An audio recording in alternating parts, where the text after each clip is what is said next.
Nakumpiska ang halos 1 milyong piso na halaga ng hinalang shabu ang mula sa 2 minor de edad at isang 19 years old na lalaki sa ikinasang drug bypass operation ng Iloilo City Police Station 9 sa Bankers Village, Barangay Tabuksoba, Haro, bandang alas 4 ng madaling araw, nito lamang ika-5 ng Nobyembre, taong kasalukuyan. Kinilala ang mga suspect na sina alias Panes, 19 years old, alias Nene, 14 years old, at si alias Prince, 16 years old, na residente ng Barangay Suok, Arevalo.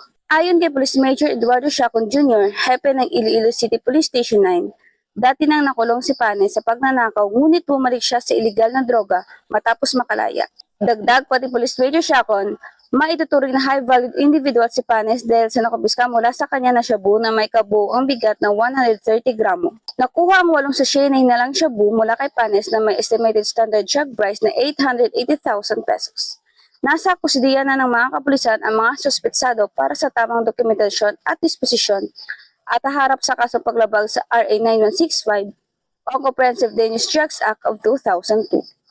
Patuloy ang mga kapulisan sa lungsod ng Iloilo sa pagsugpo sa mga ilegal na droga para sa mas ligtas na pamayanan at para mapanatili ang kaayusan, kaligtasan ng komunidad dahil sa bagong Pilipinas, ang gusto ng pulis, ligtas ka.